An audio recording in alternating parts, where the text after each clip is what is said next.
प्रशास भाई, नमस्कार मित्रों। एक बार पुनः उपस्थित हैं आपके समक्ष संस्कृत व्याकरण के अंतर्गत गुण संधि इस टॉपिक के साथ। देखिए, एक सूक्ष्म दृष्टि डाल लेते हैं। अभी तक जो हमने पढ़ा, सबसे पहले हम संधि पर विचार किए थे, संधि के प्रकार पर विचार किए थे। संधि मुख्यतया 3 प्रकार की होती है ना? स्वर संधि, व्यंजन संधि और विसर्ग संधि, है ना? ये मुख्य रूप से 3 प्रकार होते हैं। और संधि की डेफिनेशन क्या थी? 2 वर्णों के मेल से जो विकार उत्पन्न होता है। विकार मतलब होता है चेंज, है ना? जब 2 वर्ण आपस में मिल जाते हैं, मान लीजिए आ और आ, ये 2 मिल गए तो विकार क्या उत्पन्न हुआ? चेंज क्या आया? दोनों के स्थान में बड़ा आ गया, है ना? जैसे आ प्लस ई, ये दोनों वर्ण मिल के क्या बन गया? ए बन गया। तो ये विकार है। विकार मतलब होता है चेंज, दोनों के स्थान में ये हो गया। ठीक, तो 2 वर्णों के मेल से जो विकार उत्पन्न होता है हम उसे संधि कहते हैं। संधि 3 प्रकार की होती है, स्वर संधि, व्यंजन संधि और विसर्ग संधि। और अभी हम विचार कर रहे हैं स्वर संधि के भेदों पर।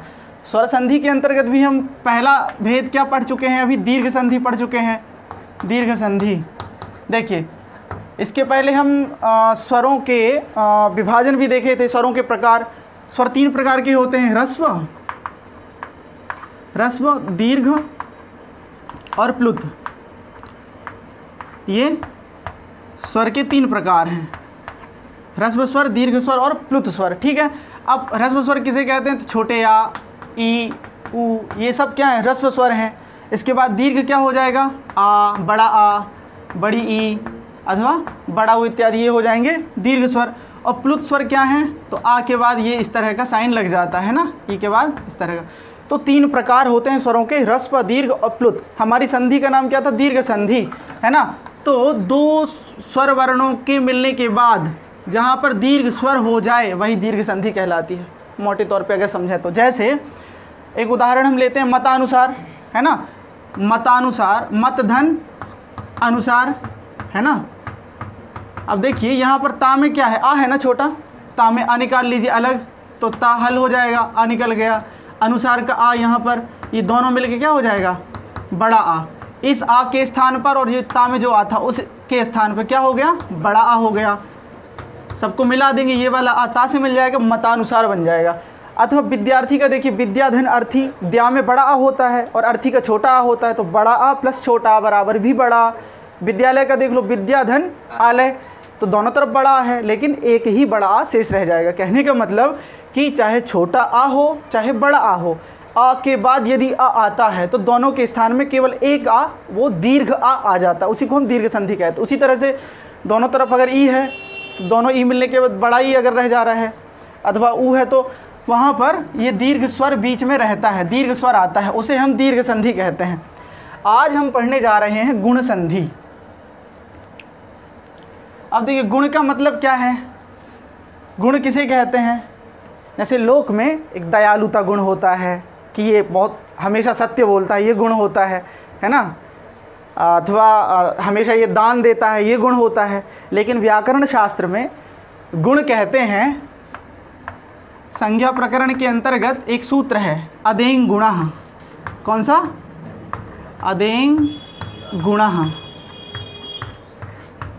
ये गुण संज्ञा करता है। यदि पूछा जाए एग्जाम में कि गुण संज्ञा कौन सा सूत्र करता है? गुण संज्ञा, है ना? गुण संधि नहीं, गुण संधि विधायक सूत्र अलग है, गुण संज्ञा नियम वो अलग बताता है, वो आद गुण सूत्र है ना, जो गुण संधि का नियम बताता है। लेकिन गुण संज्ञा किन वर्णों की होती है? गुण आखिरकार कहते किसे हैं? जिस तरह से हमने दीर्घ संधि के अंतर्गत देखा था कि बड़ा आ, बड़ी ई, ये सब दीर्घ स्वर होते हैं, उसी तरह से ये जो गुण हैं ये क्या है ना? तो देखिए, यहाँ दो वर्ण हैं, 2 शब्द हैं। कौन कौन से? एक अत हो गया और एक हो गया एंग। इन दोनों से बड़ा है अपना अदेंग, है ना? अत और एंग की गुण संज्ञा होती है। अत मतलब क्या है? अत मतलब है भैया छोटा आ, है ना? अत मतलब होता है छोटा आ। ठीक, यहाँ पर बड़ा आ नहीं है, केवल छोटा आ। और एंग ये प्रत्याहार है। सर प्रत्याहार हम पढ़े थे, पुरानी वीडियोज़ में पढ़े हैं प्रत्याहार। तो ए एंग में 2 वर्ण आते हैं, ए और ओ। ये 3 वर्ण, इनको कहते हैं गुण। व्याकरण शास्त्र के अंतर्गत इन 3 वर्णों की गुण संज्ञा होती है। देखिए अभी हम पढ़ रहे हैं गुण संधि, इसके पहले हमने पढ़ा दीर्घ संधि। तो दोनों वर्णों के स्थान पे क्या होता था? दीर्घ स्वर होता था। अब इसके बाद जो हम संधि पढ़ रहे हैं इसमें दोनों वर्णों के स्थान पे ये 3 वर्ण होंगे। जैसे आ के बाद आ आता था तो क्या होता था? दोनों के स्थान पर दीर्घ आ हो जाता था। ठीक है। अब जैसे मान लीजिए आ के बाद ई आ जाएगा, ठीक है, तो इन दोनों के स्थान पे ए हो जाएगा। आ के बाद ऊ आ जाएगा, इन दोनों के स्थान पे ओ हो जाएगा। आगे चल के देखते हैं। तो गुण संज्ञा हम समझे, अगर एग्ज़ाम में पूछा जाता है। और देखिए ये जो संस्कृत व्याकरण है ये इतना इम्पोर्टेंट टॉपिक है, जितनी भी प्रतियोगी परीक्षाएं होती हैं लगभग पूछा जाता है। अभी हाल में कल या परसों शायद यूपीपीएससी का एग्ज़ाम हुआ है, उसमें विसर्ग का उच्चारण स्थान पूछा है। इसके पहले हम उच्चारण स्थान पर वीडियो बना चुके हैं, पढ़ चुके हैं। विसर्ग का उच्चारण स्थान क्या है? सीसेट के पेपर में पूछा गया है। तो इसका उच्चारण स्थान क्या है? कंठ।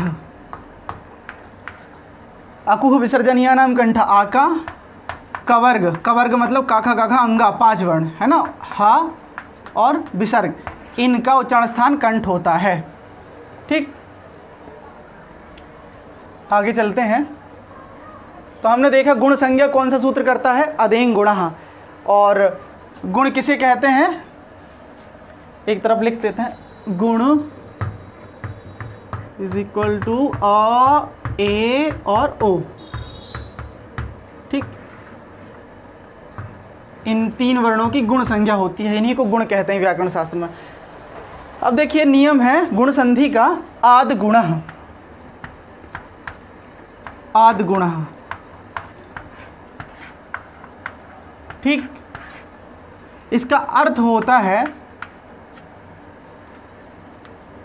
अ के बाद यदि स्वर वर्ण सामने आए तब, स्वर वर्ण आने पर पूर्व व पर के स्थान में गुण रूप एकादेश होता है। गुण रूप एकादेश होता है। थोड़ा सा कठिन लग रहा होगा लेकिन अभी हम बहुत सरल कर देंगे इसे। ठीक है, देखिए आ के बाद, आ से हमें लेना है छोटा आ अथवा बड़ा आ। ठीक है, आ के बाद यदि कोई स्वर वर्ण आता है, आ के बाद यदि कोई सामने स्वर वर्ण आता है, स्वर को ही अच कहते हैं, जानते हैं, व्यंजन को हल कहते हैं। ठीक, आ के बाद यदि कोई स्वर वर्ण आए, आ के बाद यदि स्वर वर्ण आने पर पूर्व व पर के स्थान पर, तो हमने पढ़ा था पूर्व मतलब होता है पहले और पर मतलब होता है बाद में, है ना। पूर्व मतलब पहले मतलब आ के स्थान पर मतलब होता है बाद में मतलब उस स्वर के स्थान पे, दोनों के स्थान पर। एक आदेश मतलब क्या होता है? दोनों के स्थान पर एक आदेश मतलब एक वर्ण हो जाएगा। जिस तरह से अभी हमने पढ़ा था दीर्घ संधि में कि दोनों स्वरों के स्थान पर एक दीर्घ रूपी एक आदेश होता है ना। जैसे आ प्लस आ, दोनों के स्थान पर दीर्घ एक आदेश होता है, तो इसका दीर्घ क्या होगा? बड़ा आ, है ना। दोनों के स्थान पर एक आदेश, इसी को कहते हैं। इसमें बहुत कन्फ्यूज़न होने की ज़रूरत नहीं है कि ये क्या लिख दिया, एक आदेश क्या होता है। एक धन आदेश, दोनों वर्णों के स्थान पर एक आदेश होता है, ना कि अलग अलग वर्णों के स्थान पर। ठीक है, तो आ के बाद अगर कोई सामने स्वर वर्ण आए तो पूर्व व पर के स्थान पे, पूर्व मतलब आ अथवा पर मतलब बाद वाला जो स्वर वर्ण है, इन दोनों के स्थान पर क्या होता है? गुण रूप एकादेश होता है। अब भैया गुण क्या है? तो गुण ऊपर लिखा है आ, ए और ओ, इन तीनों में से कोई एक वर्ण होना है। अब वो कैसे होंगे? ठीक है, प्रश्न ये भी होता है ना कि अच्छा आ और ई के स्थान पे ए ही क्यों होगा, ओ क्यों नहीं हो जाता है, अथवा आ और ऊ के स्थान पे ओ क्यों होगा, ए क्यों नहीं हो जाता है। इसको भी हम अभी समझेंगे। ठीक है, ये लिखा रहेगा। देखिए अब एक उदाहरण देखते हैं हम। जैसे गुण संधि का सबसे पहले गणेश शब्द है, गणेश। ठीक, इसका संधि करेंगे हम, अलग अलग इसको करेंगे, वही 4 स्टेप में फॉलो करेंगे, 1 2 3 4। सबसे पहले हमने अलग अलग किया गण धन ईश। अब देखिए नियम लगाएंगे, आद गुणः, अवर्ण के बाद, आ के बाद। तो यहाँ पर देखिए ऋणाम में क्या है, ऋणाम में छोटा आ छुपा है, ऋणा के अंतर्गत छोटा है, उसे निकाल लीजिए, इसके साइड में बैठा लीजिए, तो क्या हो जाएगा, ऋणा जो है वो हल हो जाएगा और आ हम छोटा बाहर निकाल लिए, ठीक है। और इसके बाद ये नीचे ले आइए ईश। अब देखिए आ के बाद यदि स्वर वर्ण आए तो, इतना क्लियर है, तो आ है, आ के बाद स्वर वर्ण ई आ रहा है, ठीक है। आ के बाद यदि स्वर वर्ण आए तो पूर्व व पर के स्थान में, इधर तक देखिए, पूर्व हो गया आपका ये और पर हो गया ई। पूर्व मतलब पहले, पर मतलब बाद में, इन दोनों के स्थान पर क्या होता है भैया, तो गुण रूप एकादेश होता है। गुण कितने हैं, गुण कितने हैं, आ ए ओ, 3 गुण हैं। अब प्रश्न आता है गुण तो 3 हैं, इन दोनों के स्थान पे क्या करना चाहिए, तो तीनों की 3 लड़ाई करने लगे ना, मैं जाऊंगा करके, तो सब अब इसमें हमें देखना है उच्चारण स्थान, वही चीज़ आ गई, उच्चारण स्थान। आ का उच्चारण स्थान क्या है, आ का उच्चारण स्थान है कंठ, ठीक, आ का उच्चारण स्थान होता है कंठ। ई का उच्चारण स्थान क्या है, तालु, इचु ऐसा नाम तालु, कंठ और तालु। अब हमें ये देखना है कि इन 3 वर्णों में कंठ तालु किन का उच्चारण स्थान है, ठीक। आ का उच्चारण स्थान क्या है, केवल कंठ है, काम नहीं चलेगा, कंठ तालु दोनों होना चाहिए। ए का उच्चारण स्थान क्या है, तो ए दयितो कंठ तालु। ओ का उच्चारण स्थान क्या है, ओ दयितो कंठोष्ठम। ओ का उच्चारण स्थान है कंठ और ओष्ठ, है ना। ए का उच्चारण स्थान है कंठ और तालु, है ना। ए और आई, इनका उच्चारण स्थान होता है कंठ तालु, है ना। और ओ और औ, इनका उच्चारण स्थान होता है कंठ और ओष्ठ, ठीक। तो हमारा आ का उच्चारण स्थान कंठ है, ई का उच्चारण स्थान तालु है, तो कंठ तालु इन जो गुण हैं 3 हमारे पास, आ ए और ओ, इनमें किसका मिल गया हमें, ए का मिल गया। अब देखिए पूर्व व पर के स्थान पर, पूर्व हो गया आ, पर हो गया ई, इन दोनों के स्थान पर क्या होता है, गुण रूप एकादेश होता है। क्लियर हो गया ना, किस गुण को हम ले आएंगे, ए को ले आएंगे, क्योंकि हमें उच्चारण स्थान मिल गया, इसका कंठ है, इसका तालु है, और कंठ तालु ए का उच्चारण स्थान है यहाँ पर, तो इन दोनों के स्थान पर हमने क्या ले आए, ए। भाई देखिए दोनों के स्थान पे लाए हैं, तो अब ये नीचे नहीं आएंगे, इन दोनों के स्थान पे क्या हो गया, ए हो गया। अब वही नीचे उसी तरह से ले आइए, ऋणाहल है, यहाँ पर केवल शा बचा, जोड़ दीजिए, जोड़िए, क्या बनेगा, ये जो ए है वो ऋणा में चला जाएगा, क्या बनेगा, गणे, और शा नीचे आ जाएगा, गणेश बना, ठीक। अब देखिए इसको और सरल ढंग से समझेंगे, हो सकता है थोड़ा सा कठिन पड़ गया हो।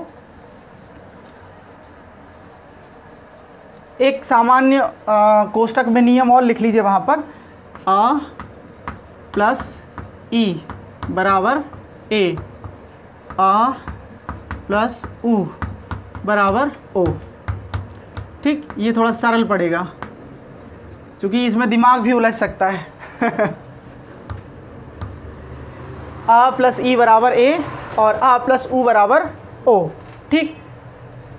अब देखिए जैसे सुरेश है, उदाहरण सुरेश, ठीक। तो सुर धन ईश, इसमें भैया सामी क्या है, छोटा ऊ है, रा में क्या है, छोटा आ है, निकाल लीजिए साइड में उसे, तो राहल हो गया, आ हमने बाहर निकाल लिया छोटा, ठीक है, इसलिए आइए नीचे। अब देखिए नियम देखिए, आ प्लस ई बराबर ए, है ना, तो आ प्लस ई बराबर ए हो गया। उसको नहीं देखना है, अब चूंकि थोड़ा सा कठिन पड़ सकता है इसलिए पहले उसे समझा दिया, जो इससे समझ सकें इससे समझ जाएं। लगभग जो जिनका थोड़ा सा संस्कार रहता है व्याकरण का, वो इसको समझ सकता है बहुत अच्छे से। बाकी जैसे इंटर विंटर के छात्र हैं वो इस तरह से समझ सकते हैं, आ प्लस ई बराबर ए हो जाए, आ प्लस ऊ बराबर ओ हो जाएगा, है ना। तो यहाँ पर आ और ई है, दोनों मिला के ए हो गया, इन दोनों के स्थान पे कर दिया, आप मिला दीजिए, ए रा में चला जाएगा, है ना, और शा उसी तरह नीचे आ जाएगा, तो सुरेश बन जाएगा, ठीक।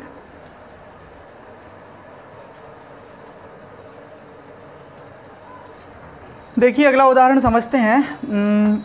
वही आ और ई का ही उदाहरण होगा। गंगा धन इंद्र कर लीजिए। ठीक, देखिए पुस्तक के उदाहरण से लोक के उदाहरण, हमें जो प्रचलित उदाहरण है उनको उठाना चाहिए तो ज़्यादा समझ में आता है, क्योंकि पुस्तक के उदाहरण तो रटे होते हैं, है ना, कि गण धन ईश बराबर गणेश, है ना, विद्या धन आलय बराबर विद्यालय। तो उससे अच्छा है कि हम प्रचलित उदाहरण उठाएं तो ज़्यादा ठीक रहेगा। अब देखिए यहाँ पर अभी तक यहाँ पर छोटा आ रहा था, है ना, लेकिन अब यहाँ पर क्या है, गा में बड़ा आ है। ठीक, निकाल लीजिए उसे बाहर। गाहल हो गया, बड़ा आ गया। यहाँ पर क्या है, इंद्र का ई। ठीक, देखिए आ प्लस ई। अब यहाँ पर ये वाला जो आ लिखा है ना मैंने छोटा, यहाँ पर चाहे बड़ा आ हो चाहे छोटा आ हो, ठीक, यहाँ पर बड़ा ई हो चाहे छोटा ई हो, दोनों का बोध होता है ई से। उसी तरह से इसमें ऊ में भी है, छोटा ऊ हो चाहे बड़ा हो। तो आ और ई मिलके क्या हो जा रहा है, ए हो जा रहा है। ठीक, अब इन दोनों के स्थान पे हुआ है, ना कि एक के स्थान पे। तो ये वाला जो ए है वो गा में चला गया, तो गंगे बना, और आधा ना और द्रा नीचे ले आइए, गंगेंद्र। गंगा धन इंद्र बराबर गंगेंद्र। ठीक, उसी तरह से एक और शिवेश,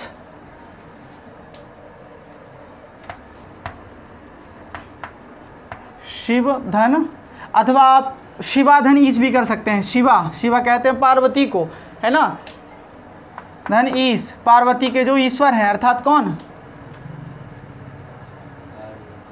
शिव। पार्वती के ईश्वर कौन है, शंकर। ठीक, तो यहाँ पर बड़ा आ है, यहाँ पर ई है। ठीक, दोनों को मिला के क्या होगा, ए हो जाएगा। वही जब हमने इसके आ के स्थान पे और ई के स्थान पे ए कर दिया तो वह हल हो गया। ये जो आ है वो बा से मिल जाएगा, तो क्या बनेगा, शिवे, और शाह यहाँ ले आइए, शिवेश बन जाएगा। ठीक, इसी तरह से सारे उदाहरण रहेंगे आ ई मिलके। केवल इतना ध्यान रखना है आपको, आ ई बराबर ए, आ ऊ बराबर ओ। ठीक है, कितने मिनट, एक उदाहरण और देख लेते हैं आ और ई का, इसके बाद फिर कल देखेंगे। सुरधन इंद्र, यहाँ पर आ है, यहाँ पर ई है। देखिए मैं 4 स्टेप में इसलिए बताता हूँ कि समझने में आसानी रहे। बाकी एग्जाम में तो इस तरह पूछेगा, सुरधन इंद्र बराबर बताइए, अथवा सुरेंद्र का विच्छेद करते हुए संधि का नाम बताइए, इस तरह से पूछता है। लेकिन अगर 4 स्टेप में आप लिखेंगे तो कहीं का भी शब्द आ जाए, पुस्तक का लिखा हुआ नहीं, लोक में प्रचलित अथवा पाठ में पढ़ा हुआ, जो आप पाठ पढ़ते हैं, हिंदी का हो अथवा किसी और जो भी पढ़ते हैं, उसमें बीच बीच में संधि वर्ण आते हैं, तो आप स्वतः समझ जाएंगे। तो यहाँ पर जब हमने आ निकाल लिया तो सुर, रा हो गया आपका हल। ठीक, यहाँ पर इंद्र। अब नियम हमारा क्या कहता है, आ के बाद स्वरवर्ण आने पर, तो आ के बाद स्वरवर्ण आया है, दोनों के स्थान में गुण होता है, तो आ और ई के स्थान में गुण क्या होता है, ए होता है। तो आ और ई के स्थान में हो गया ए। ठीक, अब यहाँ राहल है और यहाँ आधा ना और द्रा, अंतिम में आप मिला दीजिए। एक अजहीनम परिण संयोज्यम नियम ही है कि जब व्यंजन, जो हल व्यंजन होता है, उसके बाद यदि कोई स्वर वर्ण आता है तो वो स्वर वर्ण उस हल व्यंजन में मिल जाया करता है, ये नियम है। तो ए रा में मिल जाएगा, सुरे और आधा ना और द्रा, सुरेंद्र। ठीक, सुरेंद्र यह रूप सिद्ध हो। अब हम कल देखेंगे आ और ऊ का एवं गुण के अंतर्गत। अभी तक तो हम 2 की ही चर्चा किए हैं, आ की चर्चा नहीं किए हैं। आ भी होता है ना, री और री, इनके स्थान पे गुण होता है, और वो रा लग के प्रवृत्त होता है। जैसे री के स्थान पे आ और री के स्थान पे गुण क्या होगा, और आ और री के स्थान पे गुण क्या, इसके स्थान पे गुण होगा अर।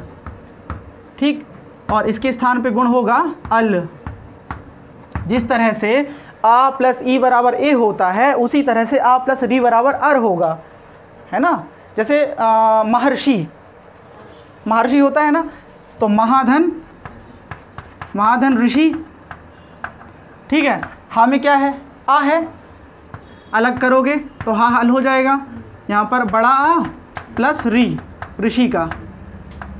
नियम क्या है आपका, आ और री के स्थान पे अर होता है, इन दोनों के स्थान पे हो जाएगा अर। हाँ, महर्षि बनेगा। ठीक है, महाधन ऋषि आपने आ अलग किया तो हा हल हो गया, आ और री मिलके इन दोनों के स्थान पे गुण हो गया अर, तो बन गया महर्षि। ठीक, ब्रह्मर्षि भी इसी तरह से बनेगा। देखिए ब्रह्मर्षि को मैं बता देता हूँ, उसका विच्छेद करेंगे ब्रह्म धन ऋषि, है ना। तो देखिए ब्रह्म जो है इसमें आ है, ठीक, माँ में आ है, जब हम निकाल लेंगे तो ये हो जाएगा हल, साइड में निकाल के ले आए। यहाँ पर ऋषि,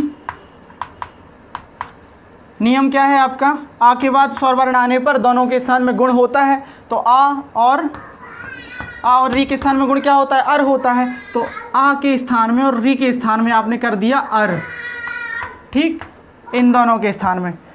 फिर से ले आइए तीसरी स्टेप में नीचे, ये हल है, इसके बाद केवल शी बचा है ना, इसमें सॉरी शी केवल। अब जोड़ देंगे, ये जो आ है वो इसमें मिल जाएगा, तो ब्रह्म पूरा हो जाएगा, है ना। इसके बाद देखिए रा की भी 3 गति हुआ करती हैं, रा के बाद, केवल रा के बाद बगैर स्वर, अगर हल रा है उसके बाद यदि कोई व्यंजन वर्ण आता है तो रा के बाद व्यंजन वर्ण आ रहा है ना, शाह, है ना, ई तो शाह के बाद है, शाह में ई की मात्रा लगी मतलब इसके बाद है, तो ये रा ऊपर चला जाया करता है, ठीक है। तो रा चला जाएगा आपका ऊपर, ठीक, ब्रह्मर्षि, महाधन ऋषि महर्षि, ब्रह्मधन ऋषि ब्रह्मर्षि। धन्यवाद।